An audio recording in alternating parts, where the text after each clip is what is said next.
Sir வணக்கம் sir. Sir வணக்கம் sir. இந்த பிரஷ் கட்டரை பற்றி சொல்லுங்கள் சார். நம்ம இப்போ நான் இங்கே வச்சிருக்க ப்ரஷ் கட்டர் பார்த்திங்க அப்படின்னா இது வந்து KisanKraftல KK-BC-555 அப்படிங்கிற ஒரு மாடல் சார். ஸோ இந்த மாடல் பார்த்திங்க அப்படின்னா நம்ம ஃபார்மர்ஸ்க்கு நல்லா எக்கனாமிக்கான ஒரு ப்ரைஸில் கொண்டு வந்த ஒரு சீரிஸ் தான் இங்கே இருக்கக்கூடிய இந்த 555 மாடல் சார். இதுக்கு முன்னாடி KisanKraftல பார்த்திங்கன்னா ஒரு 10 வெரைட்டி, அதாவது ஒரு 10 மாடல்ஸ் இருக்குது சார். KisanKraftல பார்த்திங்கன்னா KK-BC-555, 8640, 8647 அது மாதிரி நிறைய மாடல்ஸ் இருக்குது சார். 8646 அந்த மாதிரி ஏகப்பட்ட மாடல்ஸ் இருக்குது. பட் நல்லா ஒரு எக்கனாமிக்கல் ப்ரைஸில் ஒரு ஃபார்மருக்கு கொண்டு வரணும் அப்படின்னு கொண்டு வந்த சீரிஸ் தான் பார்த்திங்க அப்படின்னா இங்கே இருக்கக்கூடிய இந்த 555 மாடல் சார். இது பார்த்திங்க அப்படின்னா நம்ம ஹார்வெஸ்டிங் ஆகட்டும், கல்டிவேட் பண்ணுறதுக்காகட்டும் எல்லாத்துக்குமே இந்த ப்ரஷ் கட்டர் நம்ம நார்மல் மற்ற ப்ரஷ் கட்டர் மாதிரி இதை யூஸ் பண்ணிக்கலாம் சார். இது எவ்வளோ சிசிங்க இது? சரி, இது பார்த்திங்க அப்படின்னா 52 சிசி 2 ஸ்ட்ரோக் என்ஜின் சார். இது எவ்வளோ ஹெச்பிங்க? சரி, இது 2 HP வருங்க சார். இது 1. அக்யூரேட்டாக சொன்னால் 1.94 HP வரும். 2 HP இது சார். இதோட வெயிட்டுங்க சார் டோட்டலாக உங்களுக்கு நம்ம நார்மலாக இந்த நைலானு பிளேடு இந்த மாதிரிலாம் யூஸ் பண்ணிங்க அப்படின்னா ஒரு 7 அல்லது 7.5 HP 7.5 kg வரும் சார். இது வெயிட் உங்களுக்கு வீடர் யூஸ் பண்ணும்போது இன்னொரு 2.5 kg உங்களுக்கு எக்ஸ்ட்ரா ஆட் ஆகும். நம்ம அந்த கல்டிவேட் பண்ணுறதுக்கு ஆட் பண்ணிங்கன்னா இன்னொரு 2 kg எக்ஸ்ட்ரா ஆட் ஆகும் சார். இது வந்து லேடிஸ் ஜென்ட்ஸ் ரெண்டு பேரும் ஈஸியாக ஆகலாமா சார். அதிகமாக இது யூஸ் பண்ணுறதே பார்த்தீங்கன்னா லேடிஸ் தான். இப்போ நம்ம மாட்டு பண்ண தொழுவெல்லாம் போனீங்கன்னு வச்சுங்களேன், கோசலிக்கலாம் எல்லாமே மாடுகளுக்கு தீவனப்புல அறுவடை செய்கிறது எல்லாமே ஜென்ஸாக கம்பேர் பண்ணும்போது அதிகமாக வீட்டில் இருக்கவங்க தான். இப்போ வீட்டில் ஆம்பளையால் வெளியே போயிட்டாங்கன்னா பொம்பளையால் தான் எல்லாம் இருக்கிறாங்க. ஸோ அதிகமாக லேடிஸ் தான் இந்த ப்ரஷ் கட்டரை யூஸ் பண்ணுறாங்க சார். மாடுகளுக்கு தீவனப்புல அறுவடை செய்கிறது தான் மெயின். அதுவும் லேடிஸ் தான் அதிகமாகவே இது யூஸ் பண்ணுறதே சார். சூப்பராக இருக்கும் யூஸ் பண்ணுறதுலாம். உங்களுக்கு என்ன மாதிரி விஷயத்துக்குலாம் பயன்படுத்தலாங்க? சரி, இதை மெயினாக வந்து நம்ம எதுக்கெல்லாம் யூஸ் பண்ணலாம் அப்படின்னு பார்த்தீங்கன்னா மாடுகளுக்கு தீவன புல்லெல்லாம் அறுவடை செய்யறதுக்கு யூஸ் பண்ணலாம் சார். அது கோஃபோர் ஆகட்டும், கோஃபை, அதாவது கோஃபோர் எதுக்காக சொல்கிறேன் அப்படின்னா கரும்பு போல் கீழே வந்து பார்த்தீங்கன்னா தண்டு வந்து நம்மளாவே தடிமனாக இருக்கும். ஸோ அதை அறுவடை பண்ணுறதுக்கு யூஸ் பண்ணிக்கலாம். அல்லது நம்ம மக்கா சோளம் இல்லை சோளத்தட்டு மாடுகளுக்கு போட்டிருந்தாலும் அதை அறுவடை பண்ணுறதுக்கு யூஸ் பண்ணிக்கலாம். அதுக்கப்புறம் இன்னொன்று எது மெயினாக யூஸ் ஆகும் அப்படின்னு பார்த்தீங்க அப்படின்னா இப்போ நம்ம நிற்கிற இந்த பின்னாடிலாம் பார்த்தீங்கன்னா ஃபுல்லாக வந்து நிறைய புல்லெல்லாம் நிறைய இருக்குது. இப்போ இந்த தென்னந்தோப்பு ஏதாவது நம்ம மரமெல்லாம் நட்டுருந்தோம்னா அதுக்குள்ளே நிறைய வீடில் நிறைய களை இந்த மாதிரி வளர்ந்துருக்கும். ஸோ இப்போ அது எல்லாமே பார்த்தீங்க அப்படின்னா நம்ம தரமட்டமாக ஃபுல்லாகவே வந்து கட் பண்ணி அடிச்சு விட்றதுக்காக நம்ம இந்த பிரஷ் கட்டர் வந்து யூஸ் பண்ணிக்கலாம் சார். அது போல் அதுக்கப்புறம் பார்த்தீங்கன்னா மரம் கவாத்து பண்ணுறதுக்கு செயின்ஸாக இருக்குது, வாட்டர் பம்ப் அட்டாச்மெண்ட் இருக்குது. இதில் ஒரு 20 விதமான அட்டாச்மெண்ட்ஸ் இருக்குது சார். பட் 20 விதமான அட்டாச்மெண்ட்டுமே பார்த்தீங்கன்னா நம்ம ஃபார்மருக்கு வந்து நல்ல எஃபிஷியன்சி 100% வந்து யூஸ்ஃபுல்லாக இருக்குன்னு சொன்னீங்க அப்படின்னா கம்பல்சரி இருக்காது. நம்மளே பார்த்தீங்கன்னா முன்னாடி நிறைய வீடியோஸ்லாம் நிறைய போட்டிருப்போம் இதை பற்றி. பட் ஆனால் அது எல்லாமே பார்த்தீங்கன்னா 100% எஃபிஷியன்சியாக ஃபார்மருக்கு இருக்குமான்னு கேட்டிங்கன்னா கண்டிப்பாக இருக்காது. ஸோ இதை மெயினாக நல்ல 100% எஃபிஷியன்சியாக நீங்கள் ஒரு பிரஷ் கட்டர் யூஸ் பண்ணணும் அப்படின்னா நீங்கள் வந்து தீவன புல் அறுவடை செய்யறதுக்கு ஒன்று யூஸ் பண்ணலாம். அதுக்கப்புறம் புல்லெல்லாம் வந்து கட் பண்ணி விடுறதுக்கு நைலானோ 3D இந்த மாதிரி போட்டு யூஸ் பண்ணுறதுக்கு யூஸ் பண்ணிக்கலாம்.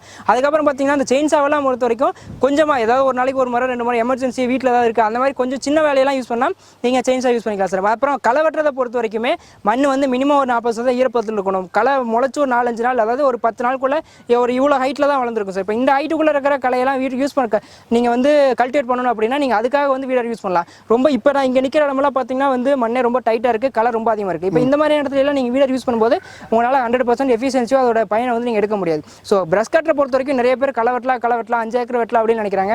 நீங்கள் இங்கே எந்த பிரஷ் கட்டினாலுமே சரி உங்களால் அவ்வளோலாம் களை வந்து வெட்ட முடியாது. டெய்லி ஒரு மாடல் தீவனப்புல இருக்கிறீங்களா, 1 சென்ட் 2 சென்ட் தீவனப்புல அறுத்துட்டீங்க, அதுக்கு நடுவில் வந்து கீரை விடணும் அப்படின்னா அதுக்கு நீங்கள் பிரஷ் கட்டர் யூஸ் பண்ணிக்கலாம். அப்புறம் தென்னை மரத்தை சுற்றி வட்டப்பாத்தி போட்டிருப்போம், அதுக்குள்ளே இருக்கிற புல்லெல்லாம் இருக்குது, அதெல்லாம் இன்க்ளூட் பண்ணலாம். ஸோ அதை இந்த பிரஷ் கட்டரை மட்டுமே வச்சுட்டு நான் மொத்தமாக போய் நான் வந்து களை வெட்டணும் அப்படின்னா கம்பல்சரி முடியாது. சின்ன சின்ன வேலைகளுக்கு நீங்கள் வந்து இந்த வீடர் வந்து யூஸ் பண்ணிக்கலாம். அதாவது எப்போவுமே ஒன்று நல்லா புரிஞ்சுக்கங்க, ஒரு வீடர் அப்படின்னா அந்த வீடர் மட்டும் அந்த பயன்பாடு இருக்குது அப்படின்னா அதோட பயன்பாடு வந்து நான் முழுசாக 100% எடுக்க முடியும். இப்போ இப்போ நான் இந்த பிரஷ் கட்டில் வந்து அறுவடை பண்ணுறதுனா அது நான் 100% எடுக்க முடியும். இப்போ இந்த பிரஷ் கட்டர் வந்து நான் மல்டி பர்பஸ்லாம் 20 பர்பஸ் நான் யூஸ் பண்ணுறேன் அப்படின்னா 20 பர்பஸுமே பயன்பட 20% அந்த அட்டாச்மெண்ட்ஸே பார்த்தீங்கன்னா 100% எஃபிஷியன்சி அதோட பயன்பாட்டை நம்ம கண்டிப்பாக எடுக்க முடியாது. எல்லாமே பார்த்தீங்கன்னா ஒரு 25% தான். நீங்கள் ஒரு செயின்ஸாக யூஸ் பண்ணிங்கன்னா நார்மலாக தனியாக செயின்ஸாக ஒரு மிஷின் நீங்கள் வாங்கி யூஸ் பண்ணலாம் 100% எஃபிஷியன்சி இருக்குன்னா இதை யூஸ் பண்ணும்போது உங்களுக்கு ஒரு 25 எஃபிஷியன்சி தான் இருக்கும், 25% இருக்கும். ஸோ அந்தளவுக்கு இருக்கும். பட் மெயினாக நீங்கள் பிரஷ் கட்டர் எதுக்குன்னா நீங்கள் புல்லெல்லாம் அடிச்சு விட்றக்கும் தீவனப்புல் அறுவடை செய்யறக்கும் களை வந்து பார்த்தீங்கன்னா கொஞ்சமாக இருக்கக்கூடியதுக்கெல்லாம் நீங்கள் வெட்டுறக்கு வந்து தாராளமாக இதை பயன்படுத்தலாம் சார். நீங்கள் சரிங்க, 1 சென்ட் 2 சென்ட் இடத்துக்கு எவ்வளோ டைம் எடுத்துக்கோங்க? சார் இது வந்து இவ்வளோ டைம்னே சொல்ல முடியாது சார். காட்டை பொறுத்து கலையை பொறுத்து தான். நீங்கள் வந்து மண் எவ்வளோ லூஸாக இருக்குது, இல்லை மண் வந்து எவ்வளோ டைட்டாக இருக்குது, களை எவ்வளோ ஹைட்டாக இருக்குது, இதை பொறுத்து தான். நீங்கள் புல்லெல்லாம் வந்து அடிச்சு விட்றீங்க அப்படின்னா ஒரு 1 ஏக்கர் 1 மணி நேரத்துலேயே அடிச்சிருவாங்க சார். இப்போ நான் இப்போ இதில் மாட்டிருக்கிறது பார்த்தீங்க அப்படின்னா இது ஒரு மாடல் 469 சொல்லிட்டு ஒரு அலுமினியம் ட்ரிப்பன் மாட்டிருக்கேன். நான் இதை வச்சு நான் இப்போ இங்கே இருக்க மாதிரி இந்த புல்லெல்லாம் வந்து நான் ஃபுல்லாக வந்து க்ளீன் பண்ணணும் அப்படின்னா நல்லா யூஸ் பண்ண தெரிஞ்ச ஒரு எக்ஸ்பர்ட்டான ஆள் இருந்தாருன்னா 1 மணி நேரம் 1 ஏக்கர் ஃபுல்லாக வந்து நைலான் போட்டு க்ளீன் பண்ணிடுறோம் சார். அதே வீடர்லாம் யூஸ் பண்ணும்போது குறைஞ்சது 7 மணி நேரத்துலேருந்து 8 மணி நேரம் வரைக்குமே நம்ம வந்து வீடர் பயன்படுத்துறதுக்கு 1 ஏக்கருக்கு வந்து நமக்கு டைம் ஆகும் சார். பட் வீடர் 1 ஏக்கர்லாம் நீங்கள் ஃபுல்லாக ஓட்ட முடியாது.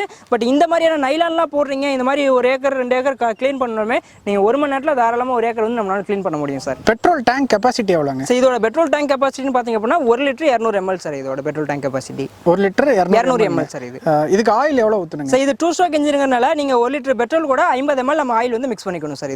இதில் முக்கியமான பார்ட்ஸ்னு ஏதாவது மெயின்டெனன்ஸ் தேவைப்படுங்களா? சார் ஆமாம் சார். இப்போ இந்த முன்னாடி நம்ம நைலான் மாட்டிருக்கோம் பார்த்தீங்களா, இந்த ஹெட் இருக்குது பாருங்களா, இந்த ஹெட்டில் பார்த்தீங்கன்னா நீங்கள் வந்து க்ரீஸ் அப்ளை பண்ணணும் சார். ஒரு 2 மாதம் நீங்கள் யூஸ் பண்ணுறீங்கன்னா ஒரு தடவை வந்து இந்த ஹெட்டுக்கு மட்டும் க்ரீஸ் அப்ளை பண்ணணும். இதுலேயே நீங்கள் வீடர் அட்டாச்மெண்ட் யூஸ் பண்ணுறீங்கன்னா 2 மணி நேரம் 3 மணி நேரம் ஒரு தடவை ஓட்டினாலே வீடர் அட்டாச்மெண்ட் வந்து நம்ம க்ரீஸ் போடணும் சார். அதுக்கப்புறம் இதில் மெயினான மெயின்டெனன்ஸ் அப்படின்னா நம்ம 2 ஸ்ட்ரோக் இன்ஜினுங்கனால 1 லிட்டர் பெட்ரோல் கூட 50 ml பெட்ரோல் ஆயில் மட்டும் ப்ராப்பராக மிக்ஸ் பண்ணிக்கங்க. சப்போஸ் ஆயில் கம்மியாவோ இல்லை ஆயிலே போடாமல் விட்டிங்க அப்படின்னா இன்ஜின் வந்து சீஸ் ஆகிறதுக்கு நிறைய வாய்ப்பு இருக்குது. ஸோ அதனால் 1 லிட்டர் பெட்ரோலோட 50 ml ஆயில் மிக்ஸ் பண்ணுறது பார்த்துங்க. அந்த கியருக்கு பார்த்தீங்க அப்படின்னா நம்ம வந்து கிரீஸ் அப்ளை பண்ணுறது மட்டும் மெயினாக பார்த்து சார். இது மட்டும் தான் இதோட மெயினாக நம்ம வந்து கவனிச்சிக்கக்கூடிய ஒரு மெயினான ஒரு பார்ட்டு சார். இதில் எவ்வளோ வாரண்டிங்க? ஸோ இதுக்கு வந்து நம்ம 6 மந்த் வாரண்டி கொடுக்குறோம் சார். எல்லா ப்ராடக்ட்டுமே 6 மந்த் வாரண்டி கொடுக்குறோம். ஸோ நான் ஃபஸ்ட்டு எல்லா மிஷினரிஸ்க்கும் சொல்கிற மாதிரி இதில் வந்து ஹியூமன் எரர் கம்ப்ளைண்ட்ஸுக்கும் ஃபிசிக்கல் டேமேஜுக்கும் வாரண்டி கிளைம் ஆகாது. மற்றபடி பார்த்தீங்க அப்படின்னா இதில் வந்து மேனுஃபேக்சரிங் கம்ப்ளைண்ட்லாம் வாரண்டி. இதை பொறுத்த வரைக்கும் மேனுஃபேக்சரிங் கம்ப்ளைண்ட் எனக்கு இது வரைக்கும் நான் பிஸ்னஸ் ஸ்டார்ட் பண்ணதுலேருந்தே பெரிய அளவில் 100% கூட எனக்கு வந்ததில்ல. இருக்கலாம், ஏதாவது 100ல் ஒரு மியூசிக் அதை சப்போஸ் எனக்கு தெரியாமல் இருந்திருக்கலாம். பட் ஆனால் மெயினாக இதில் கம்ப்ளைண்ட் மேனுஃபேக்சரிங் கம்ப்ளைண்ட் எதுவுமே கிடையாது. ஸோ இதில் கம்ப்ளைண்ட் எல்லாம் எப்படி வருது அப்படின்னா, ஒன்று வந்து கஸ்டமர் என்ஜினுக்கு ஆயில் போடாமல் ஊட்டிடுறாங்க. இப்போ பெட்ரோல் பங்கில் போய் வாங்கும்போது யாராவது ஒரு தோட்டத்தில் வேலை செய்கிறவங்க கொடுத்துறாங்க, ஏதோ ஒன்று பண்ணிடுறாங்க. ஸோ பெட்ரோல் பங்க்லேயே வாங்கும்போது பார்த்தீங்கன்னா அவங்க வந்து ஒரு 2 ounce வாங்க 1 லிட்டருக்கு. ஸோ அப்போ என்ன பண்ணுறாங்கன்னா, ஆயில் ஊற்றும் போதே அந்த உலக்கில் ஒரு 25 மில்லி உலக்கில் ஊற்றுறாங்க அப்படின்னா பாதி உலக்கில் நின்றுது, அல்லது ஆயில் குவாலிட்டி இல்லாத ஆயில் போட்டுறாங்க. ஸோ இந்த மாதிரி அதாவது நம்ம ஹியூமன் எரரால் தான் இதில் கம்ப்ளைண்ட் வருதே தவிர சார் மேனுஃபேக்சரிங் கம்ப்ளைண்ட் கிடையாது. அதே போல் மெயின்டெனன்ஸும் 1 மணி நேரம் ஓட்டினீங்கன்னா ஒரு 10 நிமிஷம் கேப் விட்டு ஓட்டிங்கன்னா மினிமம் 6 to 7 years இது வந்து சர்வீஸ் ஃப்ரீயாக ஓட்டலாம் சார். பிரஷ் கட்டரை பொறுத்த வரைக்கும் 2 ஸ்ட்ரோக் நல்லா மினிமம் 15 நாளைக்கு ஒரு தடவை எடுத்துறீங்க யூஸ் பண்ணிட்டு இருக்க வரைக்கும் தான் உங்களுக்கு ஸ்டார்டிங் டபுள்லாம் எதுவும் இல்லாமல் ரொம்ப நல்லா இருக்கும் சார் இந்த மிஷின். என்ன விலை வருதுங்க சார்? ஸோ இதோட காஸ்ட் அப்படின்னு பார்த்தீங்க அப்படின்னா எந்த ஒரு அட்டாச்மெண்ட்ஸும் இல்லாமல், அதாவது ஒரு நைலான் ட்ரிம்மரும் ஒரு 3 டீத்து மட்டும் அட்டாச் பண்ணிட்டு இது ஒரு 10,500 வரும் சார். அதாவது இதனால கிசான்கிராஃப்டில் இருக்கக்கூடிய இந்த 555 பிரஷ் கட்டர் பார்த்தீங்கன்னா இன்றைக்கி மார்க்கெட்டில் 4,500 இருந்து இருக்குது. ஸோ 4,500 ஒரு பிரஷ் கட்டர் கொடுக்கும்போது நான் அந்த யார கம்பெனி நான் வந்து இதை தப்பாக சொல்ல நினச்சிக்கலாம். ஸோ அதோட குவாலிட்டி எப்படி இருக்கும், நீங்கள் ஒரு 4,500 வாங்கினீங்கன்னா அதை வச்சு நம்ம எவ்வளோ யூஸ் பண்ண முடியும். நீங்கள் 4,500 வாங்கினீங்கன்னா யூஸ் ஆகும். பட் அதோட வைப்ரேஷன் எந்த அளவுக்கு இருக்கும், அதோட ஃபியூல் கன்சியூம் பண்ணுறது எவ்வளோ இருக்கும். ஏன்னா ஒரு ப்ராடக்ட் வந்து ஓடவே யாரும் மார்க்கெட்டுக்கு வரப்போதில்லை. பட் நீங்கள் அதை யூஸ் பண்ணும்போது உங்களுக்கு எந்த அளவுக்கு அந்த வைப்ரேஷன் வந்து பாடி அஃபெக்ட் பண்ணும், அதோட ஃபியூல் கன்சியூம் பண்ணுறது எவ்வளோ. இப்போ இது 1 மணி நேரத்துக்கு பார்த்தீங்கன்னா ஒரு 800 மில்லி இந்த பிரஷ் கட்டர் வந்து ஃபியூல் கன்சியூம் பண்ணுது சார். நீங்கள் அதே ரொம்ப லோ குவாலிட்டியில் இருக்க ஒரு பிரஷ் கட்டர் வாங்கினீங்கன்னா 1 மணி நேரத்துக்கு 1.5 லிட்டர் 1.25 லிட்டர் வரைக்குமே ஃபியூல் கன்சியூம் பண்ணுறது சார். அப்புறம் அதே போல் பார்த்தீங்கன்னா ரொம்ப அதிகமான வைப்ரேஷன் இருக்குது. அப்படி இருந்துச்சு அப்படின்னா நமக்கு தோள்பட்டை வந்து அதிகமாக வலி எடுத்துரும். அதுக்கப்புறம் சென்டரில் வரக்கூடிய ஷாஃப்ட் வந்து தேய்மானம் இருக்குது. பட் இந்த பிரஷ் கட்டரை பொறுத்த வரைக்கும் இந்த கிசான்கிராஃப்டில் வருது இருக்கிறதுலையே குவாலிட்டி பெஸ்ட்டாகவும் உங்களுக்கு எக்கனாமிக்கல் ப்ரைஸில் ஒரு சீரியஸ் தான் சார் இந்த பிரஷ் கட்டர். இதோட காஸ்ட் பார்த்தீங்கன்னா 10,500 வரும். அதுக்கு மேலே என்னென்ன அட்டாச்மெண்ட்ஸ் வேணுமோ அதெல்லாமே உங்களுக்கு தனித்தனியாக வரும் சார் இதோட காஸ்ட். உங்கள் நேரத்துக்கு ரொம்ப நன்றிங்க சார். நன்றிங்க சார். அக்ரிவேல் நிறுவனத்துக்குன்னே ஒரு பிளேலிஸ்ட் போட்டிருக்கேன். லிங்க் டிஸ்கிரிப்ஷன் பாக்ஸ் மற்றும் கமெண்ட் பகுதியில் பின் பண்ணியிருக்கேன்.